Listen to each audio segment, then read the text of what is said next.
Bismillahirrahmanirrahim. Assalamualaikum warahmatullahi wabarakatuh. Waalaikumsalam warahmatullahi wabarakatuh. Yang terhormat Bapak dan Ibu Guru SD Negeri Kalasan 1, puji dan syukur alhamdulillah kita panjatkan kehadirat Allah Subhanahu wa Ta'ala, karena pada siang hari ini kita bisa hadir di ruangan kelas 6 dalam rangka pelaksanaan komunitas belajar Ajisaka dengan materi identifikasi sumber daya sebagai aset sekolah yang akan disampaikan oleh Ibu Adriana Pragitasari. Sholawat serta salam semoga tetap tercurah kepada junjungan kita Nabi Muhammad SAW. Bapak Ibu hadirin yang saya hormati, sebelum komer ini dimulai, mohon izin untuk membacakan susunan acara pada siang hari ini. Adapun susunan acara sebagai berikut. Yang pertama, pembukaan. Yang kedua, pemaparan oleh Ibu Eviana. Yang ketiga, tanya jawab. Yang keempat, lain-lain. Yang kelima, penutup. Sebelumnya, marilah kita mulai acara pada siang hari ini dengan bacaan Bismillah. Bismillahirrahmanirrahim. Semoga acara komunitas pada siang hari ini berjalan secara lancar. Amin. Acara selanjutnya, pemaparan oleh Ibu Eviana Pragitasari. Waktu dan tempat kami persilahkan.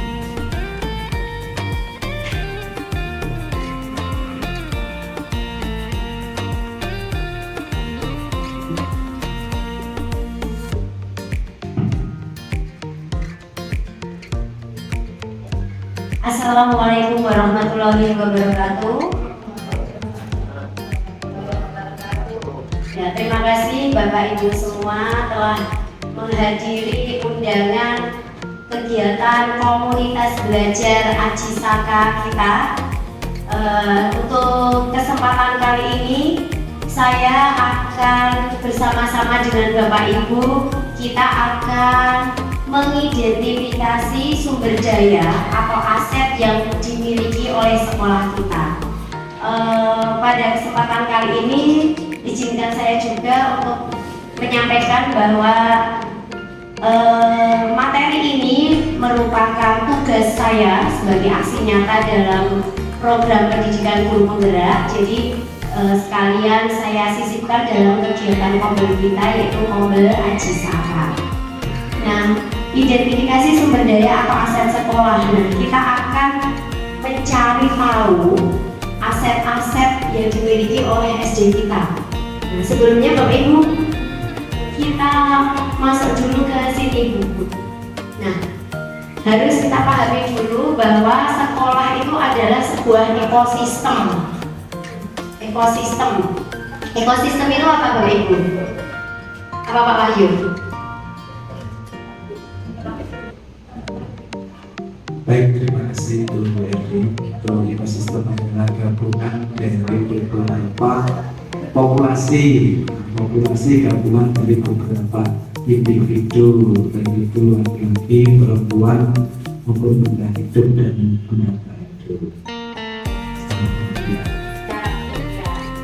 Ekosistem gabungan benda mati dan benda hidup dan tak hidup. Nah, itu ekosistem kalau kita secara pengertian keseluruhan ya, pengertian kita anggap ekosistem. Nah, kalau sekolah adalah sebuah ekosistem. Nah, ini tadi yang disampaikan Pak Wahyu, ekosistem merupakan interaksi. Jadi ada interaksi antara benda hidup dan benda tak hidup.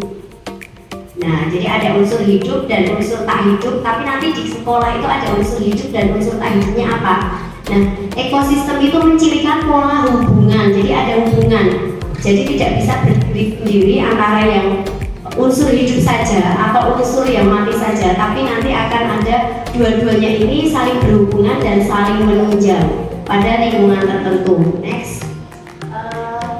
Nah, ini yang tadi disampaikan bahwa ekosistem itu terdiri dari unsur hidup dan unsur tak hidup, biotik dan abiotik. Tetapi kalau di dalam sekolah, unsur biotiknya atau unsur hidupnya itu adalah semua yang yang bertemu di sekolah. Jadi ada kepala sekolah, guru, siswa, karyawan, pengawas, dinas, orang tua, masyarakat. Itu adalah unsur hidupnya, unsur utamanya, unsur biotik. Sedangkan kalau unsur abiotiknya, atau unsur tak hidupnya ada keuangan, sarana prasarana, dan lingkungan. Nah, jadi itu sekolah sebagai ekosistem itu dua-duanya ini saling ketergantungan, saling mengisi. Tidak ada hidup saja atau tidak ada yang unsur mati saja, tapi dua-duanya. Nah, kemudian kita akan bersama-sama mempelajari tentang pendekatan atau cara berpikir atau cara pandang. Nah, pendekatan itu nanti ada dua, Bapak Ibu. Ada pendekatan berbasis kekurangan atau kita sebut deficit based approach, dan pendekatan berbasis kekuatan. Nah, kali ini kita akan fokusnya ke pendekatan berbasis kekuatan. Jadi kita melihat kekuatan yang ada pada diri kita, jadi tidak melihat segala kekurangannya. Berikutnya saya akan menunjukkan video tentang pendekatan berbasis ini, nanti kira-kira berbasis kekuatan atau berbasis kekurangan. Sebentar.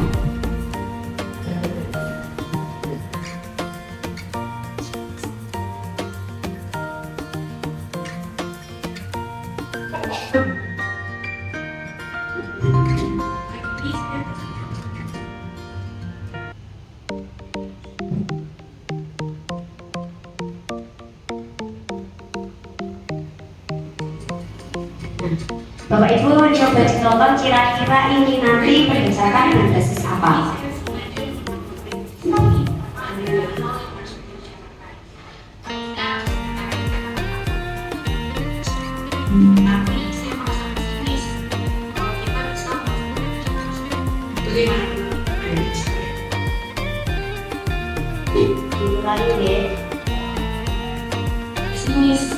Kalau kita bisa melaksanakan cara bagaimana menurut Bapak Ibu sekalian? Bu, kalau kita meminta bantuan dari wali murid, kayaknya agak susah Bu. Tahun kemarin mereka tidak mau untuk menyumbang uang. Iya sih, tapi kalau cara perpisahan tidak dilaksanakan, orang tua murid akan menanyakan kepada saya. Kalau kita melihat cara saya Bu, dengan barang-barang yang kita punya itu susah juga. Minimal kita harus punya sound system, dan itu kita tidak punya. Terus kita harus sewa dan tidak ada dananya. Belum lagi nanti sewa panggung dan ke dekorasinya. Ya, kalau seperti itu kondisinya Bu, kita tidak usah mengadakan acara apa-apa. Ya memang sih, tapi sayang juga dengan dana yang sedikit kita harus melaksanakan acara perpisahan. Iya Bu, kalau kita mengadakan acara perpisahan, berarti kita harus mengisi acara perpisahan tersebut dengan tari-tarian atau dengan yang lainnya. Dan kita juga harus melatih murid kita untuk tampil nanti di acara perpisahan. Kalau saya pribadi tidak sanggup, waktunya terlalu. Saya setuju. Acara itu kan membutuhkan dana dan waktu. Kemudian latihan berkali-kali. Apalagi sekarang kondisinya waktu kita sangat mepet. Baiklah, kalau gitu kita putuskan tahun ini kita tidak mengadakan acara perpisahan sekolah, kecuali jika kita mendapatkan dana dari pusat atau ada dana BOS yang bisa kita gunakan untuk acara perpisahan ini.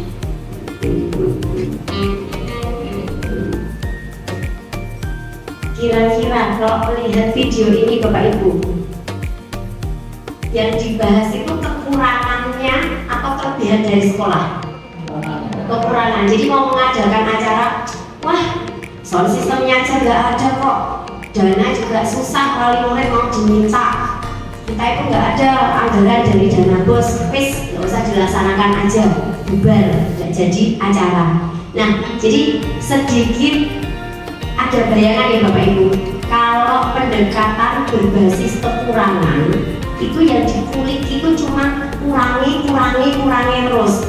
Wes nggak ada dana, nanti ngajari juga nggak ada waktu.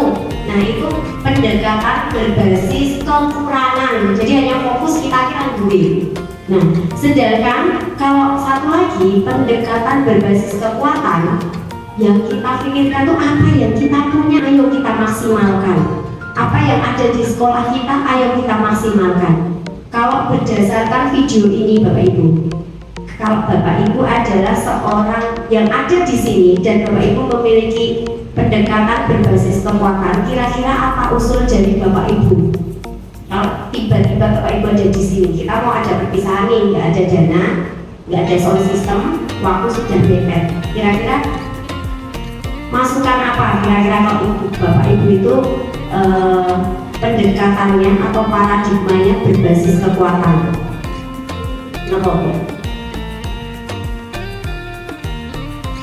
Kalau menggunakan pendekatan berbasis kekuatan, kita memaksimalkan potensi dari para guru yang ada. Dalam hal misalkan contoh, saya rasa tidak mungkin misalkan satu sekolah itu tidak ada yang punya sound. Bisa atau kita bawa dari rumah lah, kita pinjam, itu yang pertama. Kemudian yang kedua, misalkan panggung itu sebenarnya tidak perlu menggunakan panggung, kita gunakan ruang kelas juga bisa dan sebagainya. Sebagai contoh seperti itu, Betul sekali ya. Jadi kalau pendekatan berbasis kekuatan itu kita berpikir dengan cara yang minim, kita ada kekuatan yang ada kita maksimalkan. Contoh, panggungnya itu nggak perlu nyewa, di ruang kelas bisa kok disetting panggung. Kemudian tidak ada tadi sound. Nah mungkin dari guru ada yang punya dipinjamkan. Nah itu seperti yang sering terjadi di sekolah kita. Alhamdulillah pendekatan berbasis kekuatannya sudah sering kita lakukan ya. Jadi kita apa yang kita punya kita maksimalkan. Kita kembali ke slide lagi.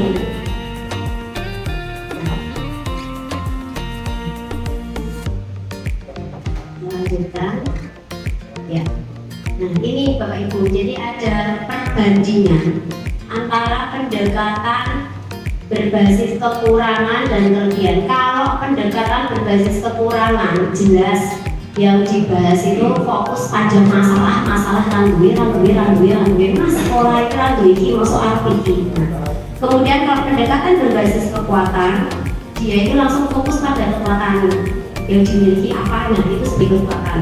Selanjutnya berkutat pada masalah utama, jadi adanya itu cuma masalah dan masalah yang ada. Sedangkan kalau pendekatan berbasis kekuatan membayangkan masa depan, ada ini bisa aja ya buat kayak gini. Ada nih guru yang punya sound, ya kita bisa kok memanfaatkannya itu. Kemudian ada lagi mengidentifikasi kebutuhan dan kekurangan. Kita butuhnya gini, kita kurangnya gini. Nah kalau kekuatan kita langsung berpikirnya tentang kesuksesan yang telah diraih. Dulu aja gini bisa kok, masuk sekarang nggak bisa. Selanjutnya fokus mencari bantuan, tadi disampaikan wah itu dana terus nggak ada, berarti kita harus gimana? Nah, mengorganisasi kompetensi dan sumber daya. Nah ini selanjutnya langsung aja merancang program untuk menyelesaikan masalah, dan yang terakhir merancang rencana berdasarkan visi dan kekuatan. Jadi kita punya rencana dengan kekuatan yang ada, kita mau ngapain sih? Nah jadi seperti itu. Nah ini yang menjadi paling penting dalam kita mengidentifikasi kekuatan yang ada di tempat kita, di komunitas kita. Yang pertama ada modal manusia, yaitu sumber daya manusia yang memiliki pengetahuan, kecerdasan, dan keterampilan. Nah modal manusia ini menjadi modal utama Ibu kalau dalam sebuah komunitas. Komunitas kalau tidak ada manusianya tidak mungkin. Jadi modal utamanya adalah modal manusia. Yang kedua yaitu adalah modal sosial, yaitu norma dan aturan yang mengikat kepercayaan dan jaringan antara unsur yang ada. Jadi aturan di tempat itu yang mendukung menjadi asetnya. Kemudian yang ketiga modal fisik. Nah ini mudah sekali ya, jadi bangunan, sarana prasarana yang mendukung. Yang kemudian adalah modal alam atau lingkungan. Nah, ini yang sebenarnya mudah sekali karena modal alam itu ada di sekitar kita, yaitu potensi yang belum diolah dan memiliki nilai ekonomi tinggi dalam upaya pelestarian alam dan kenyamanan hidup. Selanjutnya ada modal finansial, itu keuangan, itu bisa pendapatan dari pemerintah ataupun dari pendapatan internal.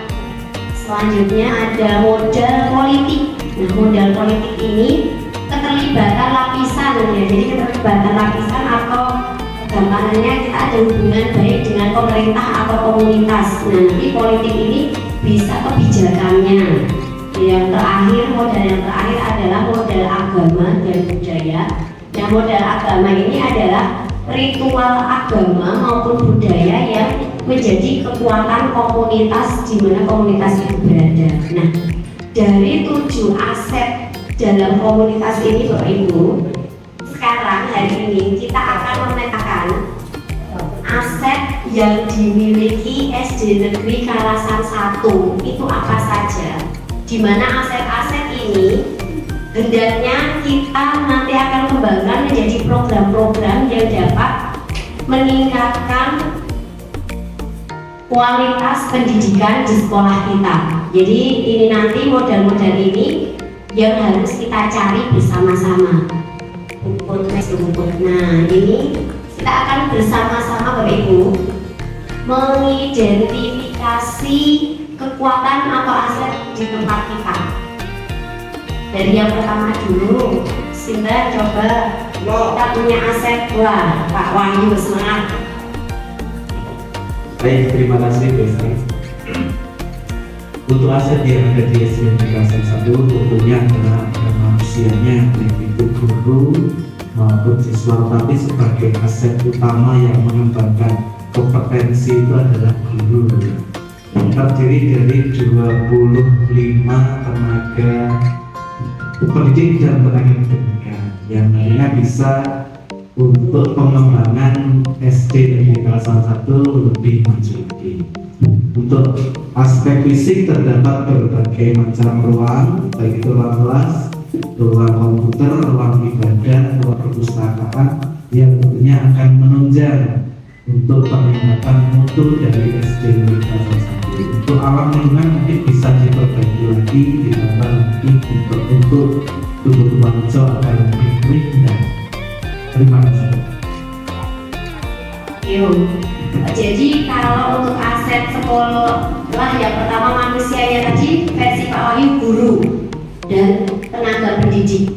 Mungkin ada lagi, masih loh ada aset manusia selain guru dan tenaga pendidik. Monggo.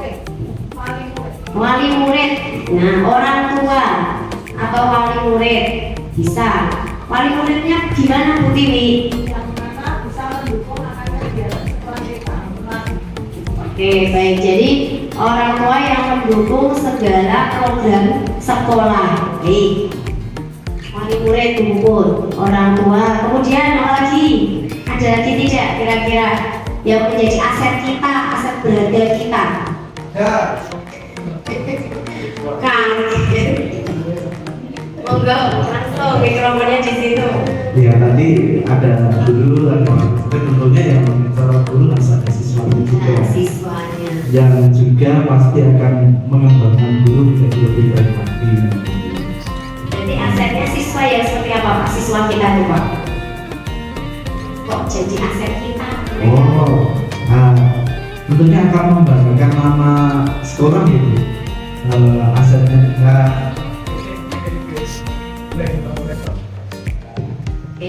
Siswa. Dari berbagai siswa itu kan ada berbagai macam kepribadian, berbagai macam karakter. Tentunya kita juga harus mengetahui karakter, nanti akan menciptakan aset-aset berharga di berbagai macam bidangnya. Menurut saya. Bu Sri tadi nambahi. Ya, komite sekolah, orang tua dan komite sekolah. Karena kalau orang tua dan komite sekolah berbeda. Nah, siswa tadi sebenarnya menjadi aset kita juga adalah siswa-siswa berprestasi maupun tidak berprestasi, dua-duanya jadi aset kita ya Pak. Karena itu nanti kalau kita kembangkan ya akhirnya akan berprestasi di bidangnya masing-masing. Terus tadi Pak Wahyu juga sudah jawab Bu Puput, untuk fisik kita dengan bangunan sekolah yang memadai. Yang lain selain bangunan sekolahnya, apakah hanya bangunan? Bias.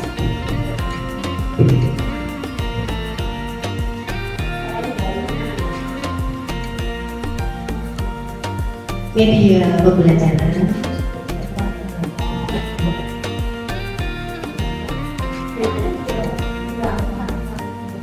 Dekat dengan kantor kecamatan.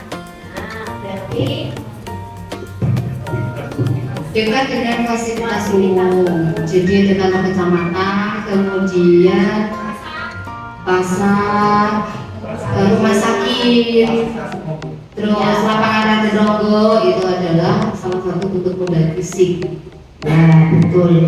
Jadi kita itu sekolah yang komplit, kita itu sangat dekat dengan fasilitas umum, fasilitas kesehatan. Ada rumah sakit Pantai ini, kemudian ada puskesmas pembantu juga, fasilitas ekonomi ya, dekat dengan pasar. Kemudian kalau ini anak-anak mau naik Trans Jogja ya, dijemputnya tidak bisa, itu ada juga halte Trans Jogja, dekat dengan kecamatan. Nah, kecamatan ini juga memudahkan kita untuk berbagai kegiatan.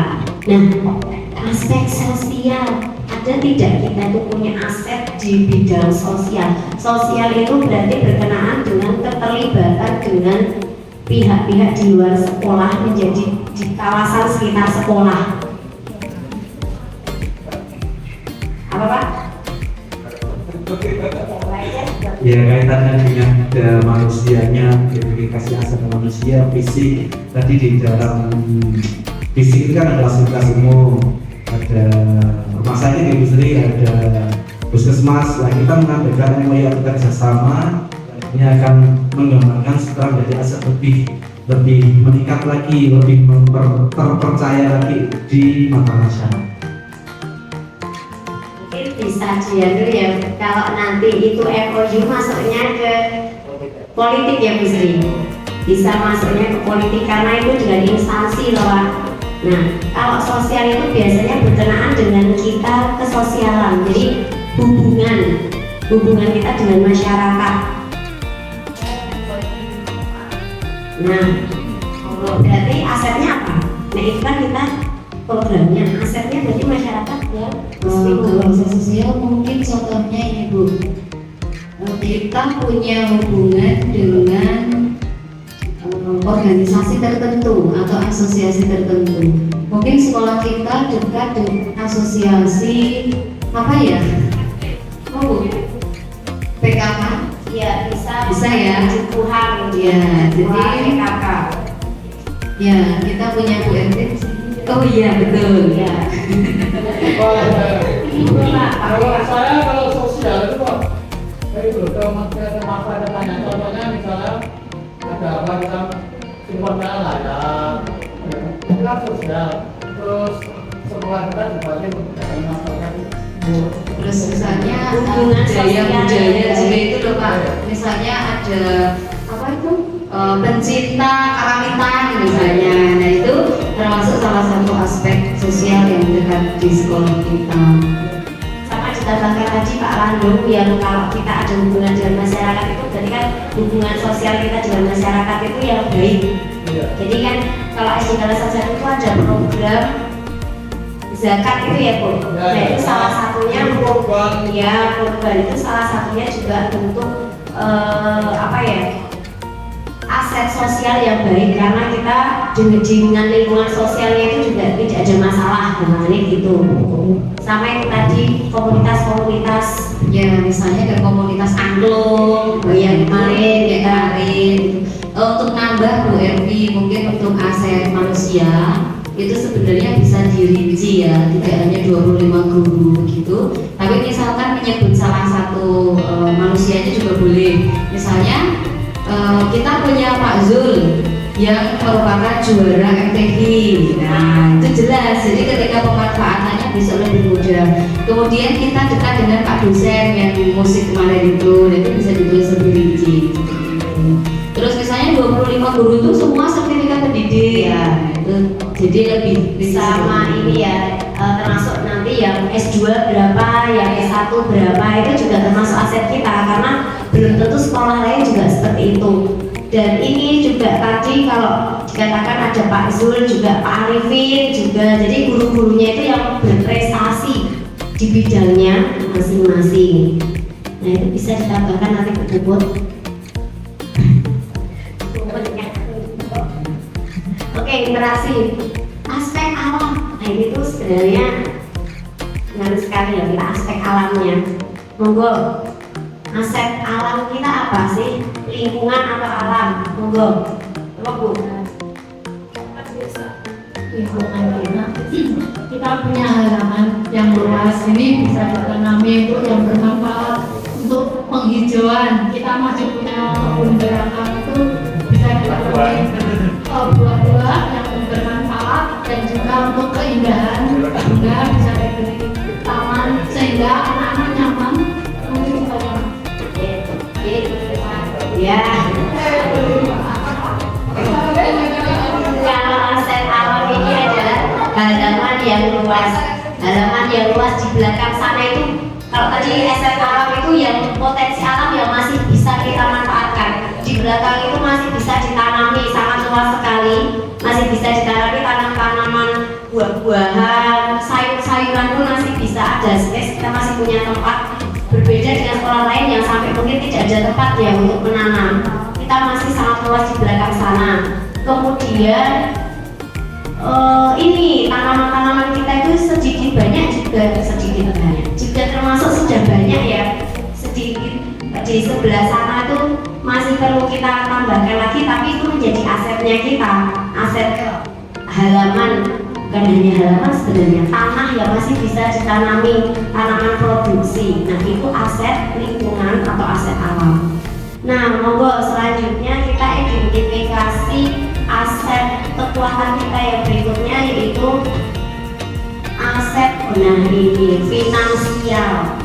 finansial atau keuangan. Apa itu kekuatan kita? Monggo Bu Farida.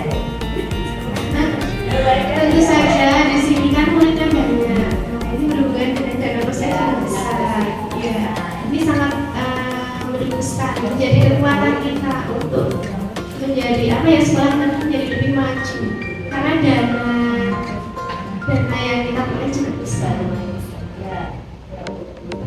Ya, karena jumlah muridnya banyak, dana bosnya juga sesuai dengan jumlah murid lebih banyak, maka kita bisa melaksanakan kegiatan-kegiatan ataupun pembelajaran yang bisa maksimal. Apalagi finansial, termasuk keuangan internal, Bu. Finansial mungkin juga bisa dari kantin. Dan kantin untuk yang tahun kemarin itu bisa untuk membuat ini apa yang terbalur juga dari uang kantin, lalu sebagian juga kantin. Ya, kantin itu juga menjadi aset sekolah. Ada lagi Bu Tiwi tadi. Operasi itu cukup banyak juga, bisa buat apa, teknik bisa buat kemarin bikin pagar itu juga membantu, lalu tabungan siswa itu juga bisa. Oke, ya. Jadi ada juga kantin dan koperasi. Nah ini kan keuangan yang kita dapatkan dari internal, jadi dari usaha sekolah. Ada kantin dan juga ada koperasi, dan tabungan siswa berarti membantu untuk ini ya.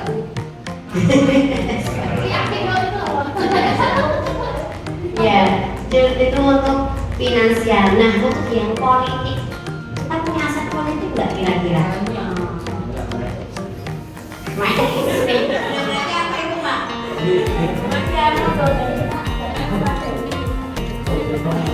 Ya, karena setiap tahunnya pasti diingat mungkin ada sesuatu dengan salah satu anggota DPR yang sangat-sangat memperhatikan itu, maksudnya dikasih politik dan tentang sekolah. Ini beasiswa ya, beasiswa dari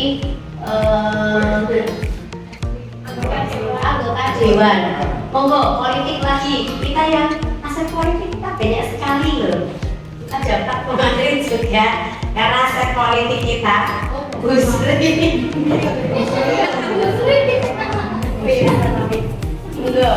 Jadi aset politik itu tidak hanya dari kepolitikan partai politik ya Bapak Ibu, tapi sebenarnya ada ke fokus kewenangan badan-badan yang bisa menciptakan kewenangan-kewenangan baru atau kebijakan baru. Contohnya ini Bu Erwin, kita punya hubungan baik dengan Pak Camat, terus kita punya hubungan baik dengan komite sekolah, itu termasuk aset politik. Jadi kita bisa memanfaatkan kewenangan-kewenangan beliau untuk menciptakan kemudahan dalam kita membuat program seperti itu. Bisa juga misalnya kita akan dengan MOU juga, itu termasuk aset politik. Mau ditambahin ya? Tambahin MOU kita banyak sekali loh.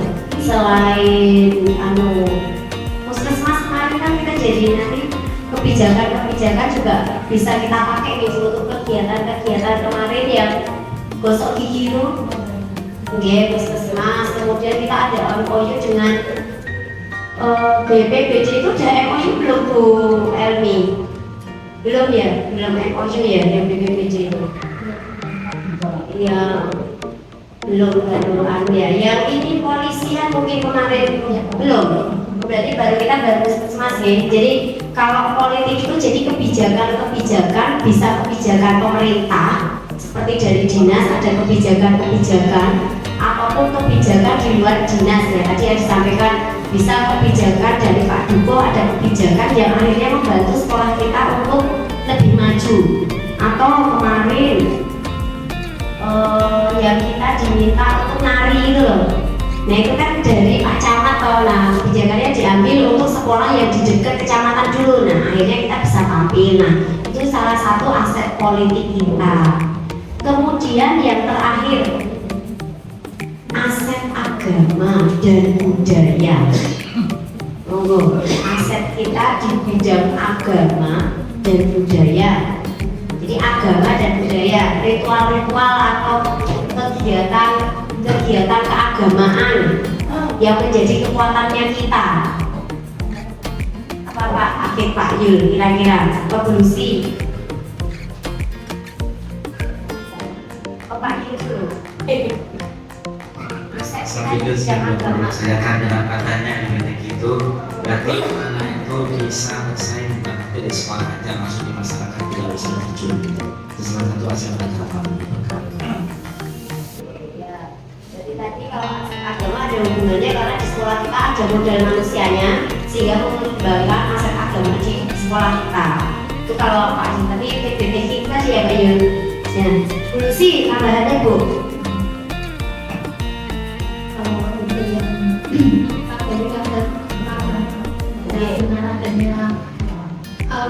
Doa-doa itu anak-anak juga semakin ditingkatkan keimanannya. Contohnya dengan doa-doa di sini dan kegiatan di sini. Kemarin ini tadi si Sherin juga cerita dengan saya. Sekolah di negeri kayaknya orang tua itu kok imannya ini karena dia minat seperti itu. Sedangkan anaknya rata-rata yang lain misalnya sekolah di Kanifis. Tetapi ternyata kemarin dari nilai ketika dia mengikuti ujian ini bersama teman-teman yang terbaik, saya ini sama kakak dari SD negeri. Itu tadi baru bilang tadi si saya dan maksudnya dari negeri dan kegiatan doa yang kita lakukan di sini sudah bisa membuat mereka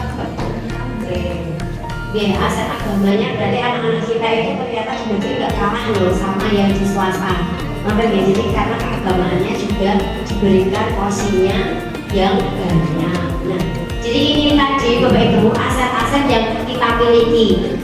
Berikutnya kalau kita itu sudah tahu aset kita, maka kita sudah tidak akan lagi yang namanya raiso dilakoni orang duwe. Jadi kita sudah tidak ada lagi alasan mengatakan bahwa kita tidak bisa melaksanakan itu. Adanya hanya kita bisa kok melaksanakan ini dengan apa yang kita telah miliki. Jadi kalau mau apa-apa yang kita lihat adalah aset-aset yang kita miliki. Sama kalau aset yang manusia tadi sebenarnya saya tambahkan, pengajar di SD Kalasan 1 itu hampir sebagian besar itu berusia muda. Nah, dengan usia yang masih muda ini, kreativitas, daya saing dan yang lainnya itu biasanya lebih tinggi, sehingga membuat anak-anak itu untuk belajar juga senang. Nah, itu bukan berarti yang usianya lebih senior bukan ibu, tapi malah terpacu oleh yang muda-muda ini. Nah, ini menjadi asetnya Kalasan 1 juga loh, para pendidik yang masih muda-muda. Karena kemarin saat kita pertemuan ataupun saat kita ubah kemarin itu nggak nyangka kalau ternyata itu guru-gurunya, karena guru-gurunya masih muda, itu salah satu aset kita juga. Nah, jadi ini tadi kita sudah mengidentifikasi Bapak Ibu kekuatan-kekuatan yang ada pada sekolah kita. Berikutnya kalau kita itu tadi ada kegiatan, nggak perlu kita ngomong wah ngomong anggaran kok, karena kalau kita nggak ada anggaran, kita bisa kok mengajak komite atau mengajak orang tua untuk membantu kegiatan-kegiatan kita seperti yang sudah terlaksana di SD Negeri Kalasan 1. Nah, ini aset SD Negeri Kalasan 1 beberapa yang saya dokumentasikan.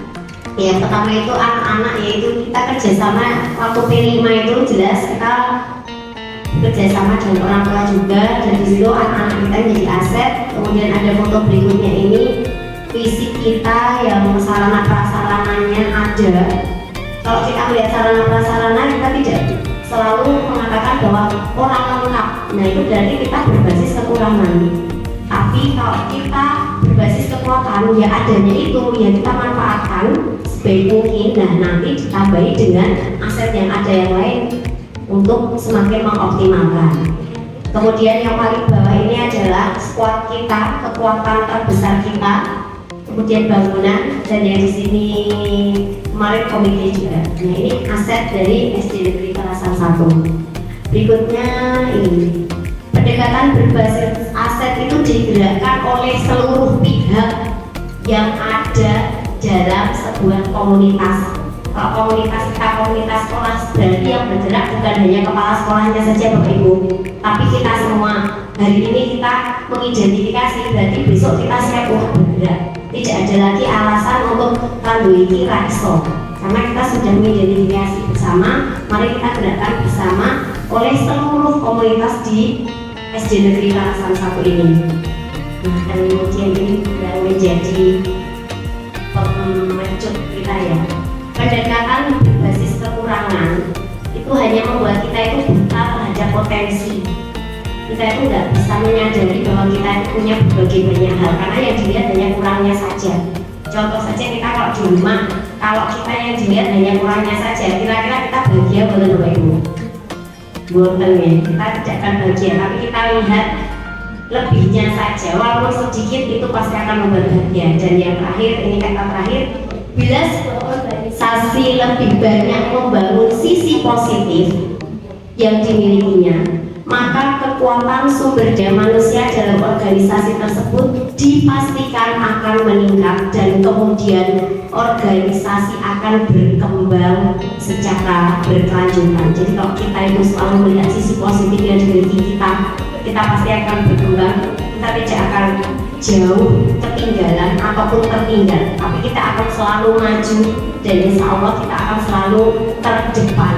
SD Kalasan 1 terdepan, karena kita selalu melihat hal-hal positif dari diri kita. Jadi kita anggap sekolah ini sebagai cerminan kita saja. Kita itu menutup hal-hal yang buruknya, kemudian melihat kebaikannya. Bukan berarti terus tidak diurus yang buruk ya, tapi kita fokus pada apa yang kita miliki, kelebihan yang kita miliki. Nah, mungkin ini saja pemaparan dari saya. Jika ada pertanyaan, monggo.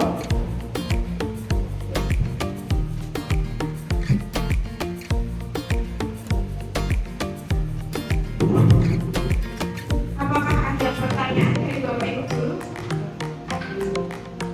Ini kita masuk ke acara ketiga ya, musyawarah dan tanya jawab. Tapi musyawarahnya dan berlangsung, dan tanya jawabnya juga sudah berlangsung. Kita langsung masuk ke lain.